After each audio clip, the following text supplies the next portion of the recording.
Welcome to our last morning of our adventures with Willa and, of course, with Bashar. How many people were here any other day than today? Let me try it the other way around. Is there anybody here who wasn't here? Okay, so a few people. Okay, just to welcome you and welcome all the people from Ustream. I'm April Rochelle from Bashar Communications. And we've been having a lot of fun. We've entered into a new realm of information and experience, a story in a sense, but also something that's also very real in terms of the future. And this has been our opportunity to get more acclimated to these alternative realities and parallel realities. Today's session is entitled The Winter Spirit, and Willa will take us on a journey of understanding more about nature spirits and the actual winter spirit itself that's represented to some degree by the Christmas spirit, I guess, or Santa Claus. So we will see more about that. All right, so here we go. Thank you again, Darryl and Bashar, for taking us on this fun journey. We love it. Thank you. Hello, everyone. Hi. Thank you for being here today. I'm going to get started, so have a good time and see y'all later.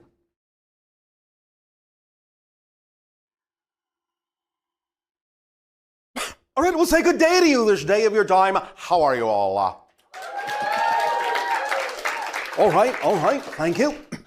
And once again, thank you for the co-creation of this interaction and the gift that you are giving to us in allowing us to experience each and every one of you as a different facet of the multidimensional crystal of creation, or as Willa might put it, as all the different shards of the shattered mirror.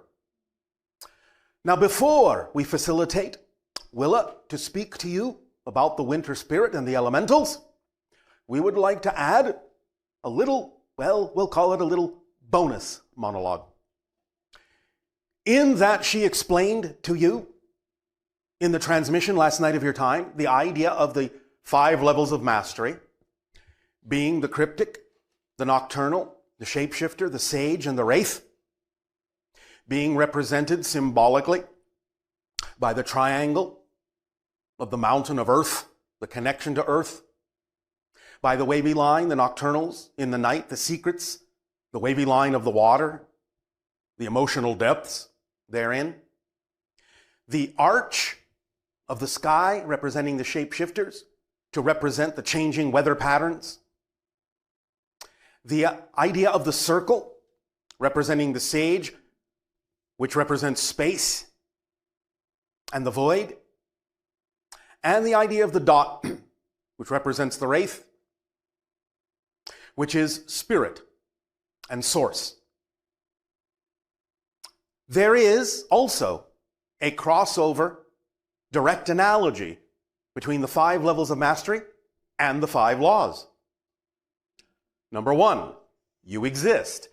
The level of the cryptic, it is a statement of your existence on earth, a connection and an expression of your life as it is, in the way that you are familiar. Law number 2, everything is here and now. Thus, in the level of the nocturnal, connecting into parallel realities, it is the beginning of the awareness that everything exists all at once and that you can connect to those parallel realities. Law number 3, the one is the all are the one, representing the ability of the shapeshifter to call upon those parallel versions of themselves and represent them to others, actually appearing to turn into those other representations and demonstrating that the one is the all and the all are the one, and it is all interchangeable reflections of each other. The 4th law, what you put out is what you get back, being represented by the sage, who can actually call upon those parallel realities and actually transform entire environments into other worlds, other realities, manifest things out of the void, out of apparently thin air, putting out that vibration that allows them to relate to other realities so strongly that they can transmit that vibration to others so that they can perceive the changes in that reality too.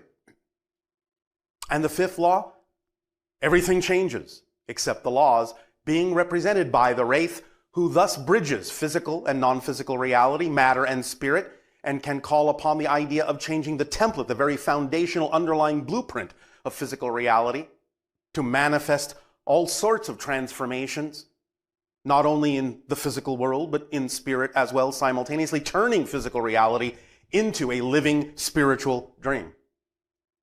So the 5 laws correspond very directly to the idea of the expressions of the 5 levels of mastery. Just so you have a more complete picture of the system that is in existence and the knowledge that is expressed 700 years in your future by Willa and many of the hybrids that exist at that time blended into your society on its way to becoming fully the 6th hybrid race. Do you understand? All right. I guess not all of you do. The idea, therefore, is we will now facilitate Willa so that she can discuss with you, share with you the idea of the winter spirit and the elementals as it relates to the concept of your historical understanding and transformation of the winter spirit into the representation, the symbol that you now call Santa Claus. One moment.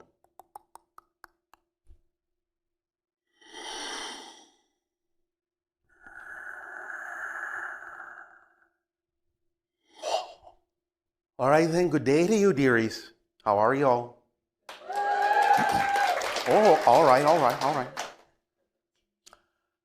Let us begin this way then, to understand that long ago, even as you count time, humans on your planet had more sensitivity than they express in your contemporary time frame to the idea of nature, when they lived in nature in a more natural way, as you would say, and that they were able to, at least to some degree, sense the presence of the elementals. Now, let us explain before we go on. Elementals can express and have what you would perceive and experience as a physicality of a sort, but many of them are also shapeshifters, and it is from the elementals that the idea of the masteries were developed and that the abilities of the shapeshifters were acquired and learned from them in the beginning. But the idea is that the elementals can manifest themselves in many ways physiologically and sometimes in different forms. But the idea is that they are not exactly physical as you understand physicality. They are part of the nature of your world, of our world, of the earth, what you may call Gaia. They are part of that consciousness expressing itself in a variety of archetypal ways. For consciousness can express itself and divide itself and project itself in a variety of groupings or individualities according to whatever is required by the mass consensus experience. And elementals, for lack of a better term, are like portions of the collective consciousness and the electromagnetheric energy that is associated with the earth, condensing into a form and expression of consciousness that can then sort of wrap itself in the concept of physical reality, but isn't really born in the way you are born as a physical being, nor do they really die in the way that you die as a physical being. They're more like a constant fluctuation of the consciousness that is associated collectively with your world, from the world, of the world, by the world. And they can, perhaps, again, more aptly, like bubbles in a boiling pot, pop up here and there, using the medium of the water, the electromagnetheric energy, to temporarily form the idea of a consolidated focal point that you would recognize in the water as a bubble, but recognize in nature as an elemental. This is why many of them can exist for many hundreds of years, even thousands of years of your time of counting. But the idea is that when they come into being and when they transition into other states, it is more like what the Bashar civilization now experiences, where they are a consolidation very rapidly, where poof, as you say, they are there, and poof, as you say, they are gone, even though they may linger for a long time. But that consciousness can reform itself like clay like being molded into other forms and express itself. And so elementals can, in that sense, experience a shift of identities in much the same way that you might allow more of your true being to come through you from time to time, saying that you are truly a different person now, but still recognize a connection, a continuity that you may create. Well, elementals have a little bit less of that continuity. They can flow and change in form and become this and that and appear and disappear in a variety of ways, but they experience that continuity in a very different way than you do. Now that you sort of have a little bit of a picture of the fact that they are certainly far more ephemeral than you're used to seeing in a being that you relate to, in those past times of your counting, humans were more sensitive and more capable of recognizing that elementals existed and sometimes could actually interact with them in a variety of ways. And over time, as your civilization changed and focused on different things, you became less and less aware of the elementals as an actual presence that you could interact with, and many of them became what you would call mythologized and told in your stories in a variety of ways. And sometimes there were different interpretations about what they could do or what they were all about.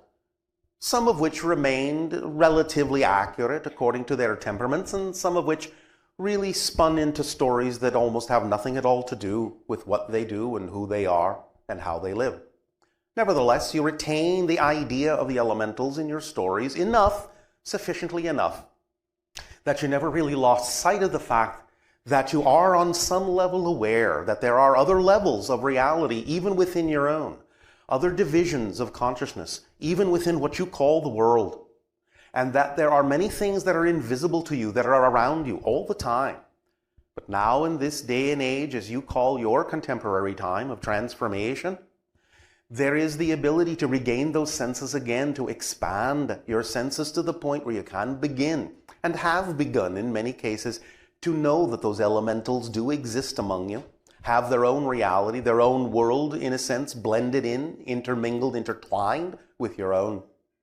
And bit by bit, as you expand your consciousness and move down through your timeline further and further, you will begin to experience that these beings still do exist, and they will make themselves known to you in a variety of ways as you become more aware and more capable of perceiving and interacting with them.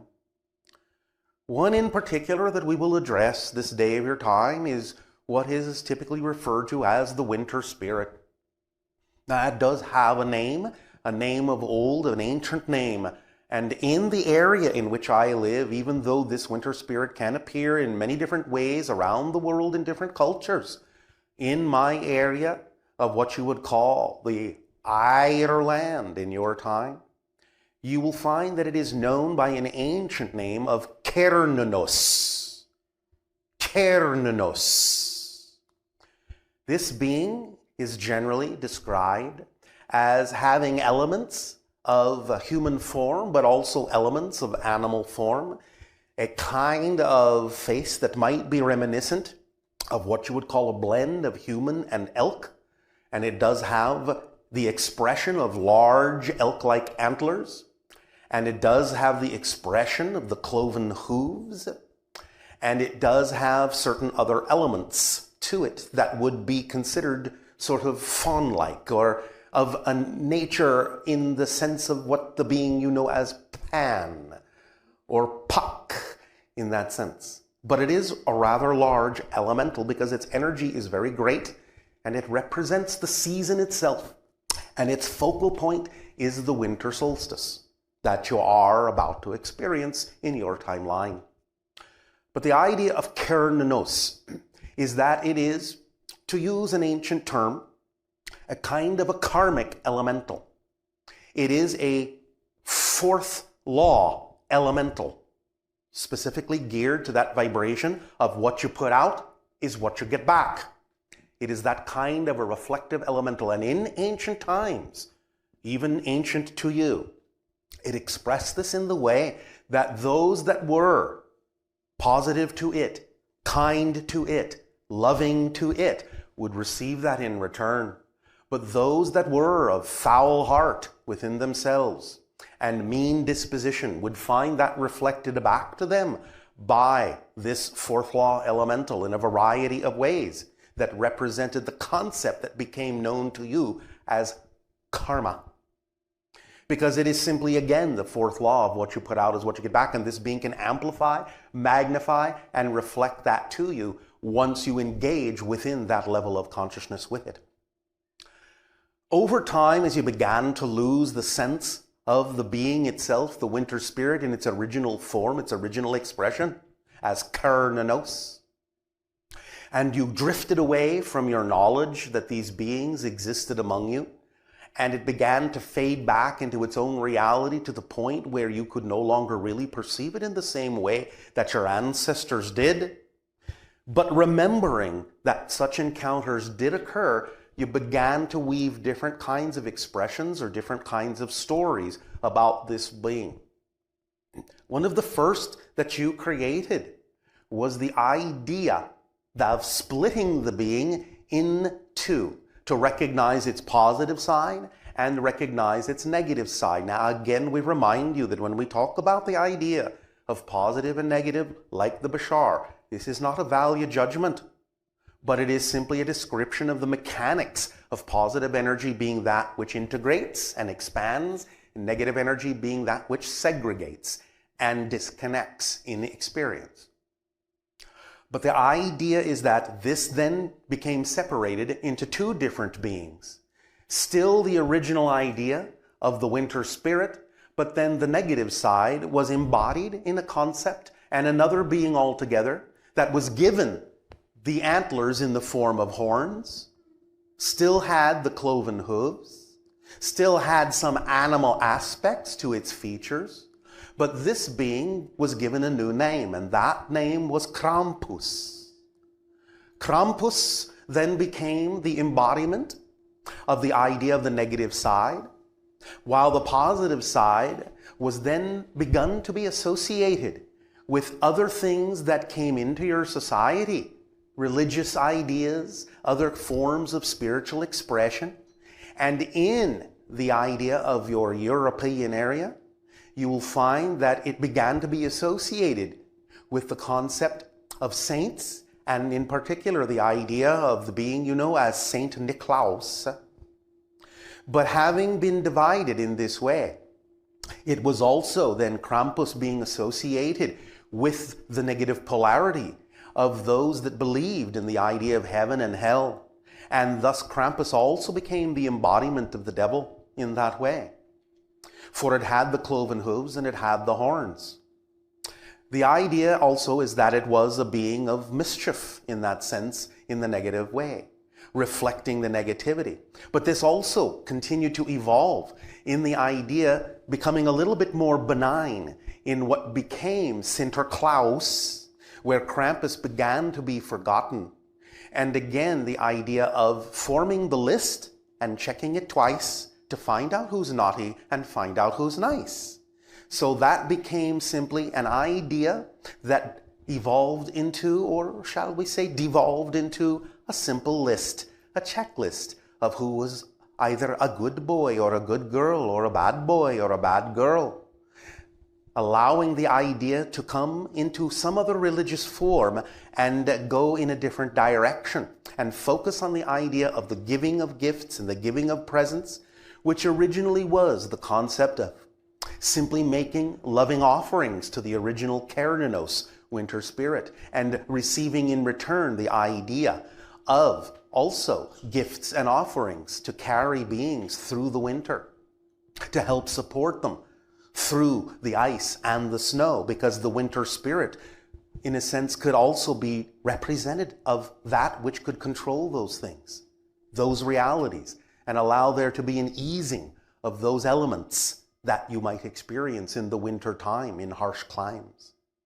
But understand that there is still that remnant of making those offerings, because even to this day, many of you will leave milk and cookies for Santa Claus. Now, of course, in your society, it has continued to evolve into something, of course, that you would consider to be quite commercial. For you understand that the Santa Claus you know today is purely an invention in terms of the look, in terms of what it does and how it does it. But it still contains that seed and it contains that remnant. It contains, even as a mythology, the connection all the way back to the winter spirit who, when offered the idea of gifts, would give gifts in return, and who, when presented with foul temperament, would offer foul storms in return. So you can see through the progression of forgetting your connection to nature and no longer being able to interact directly with the winter spirit in the ways of old, that you have allowed this to become something which is a surface feature only, a mythology, a presentation that serves you in the way that your society is now structured.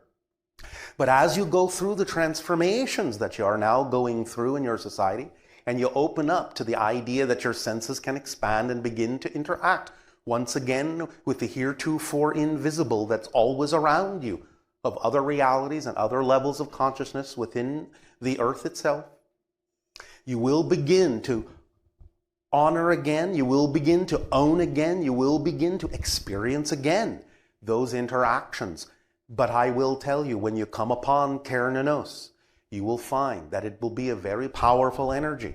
For again, it is the energy itself of winter, the energy itself of the solstice, and that crossing threshold will become more and more meaningful to many of you as you advance in your development toward the idea of the sixth hybrid race. For in our time, upline 700 years from you, in what you call your future, Kernanos is a being that we interact with all the time. It is a presence that we can actually experience in a very physical way, as with many of the other elementals. What you may call the pukas and the sylphs and the gnomes and the silkies and many other beings that exist in different rarefied realms and express themselves as shapeshifters, taking on different forms to represent the kind of energies that they interact with in your reality. They are symbolic beings that can physicalize themselves, archetypal energies and archetypal consciousnesses that can actually physicalize themselves and take on very unusual forms that you would think to be physically impossible. But the only reason they are possible is because they are not physical in the way that you are, though they can express themselves in a very physical and solid way, sufficient enough to interact with them in the physical plane. So these elementals, being that nature, will also be beneficial for reminding you of your own nature and that you are truly walking in a dream, that physical reality is a dream and another expression of a greater archetype of the Gaia collective consciousness energy, of which you are also an expression, even though you express it in a more physicalized way. So as you reclaim your own natural selves, you will also reclaim and express a part of your being and a part of your consciousness that is also vibrationally connected to the elementals. For you contain that as well. For you contain everything that exists in nature. And everything is a symbol and a reflection and a shard of that shattered mirror that has broken into an infinite number of parts and reflect back to you in an infinite number of ways all the different aspects that you are, that you can vibrate in harmony with, that you can adapt and adopt into yourselves to express yourselves as the greater being as you walk through the dream of physical life. Is what we're saying making some sense to you? Yes. All right. Therefore, at this time, either I or the Bashar will be happy to interact with each and every one of you if you have any particular thing that you would like to chat about today. Please, by all means, you may proceed.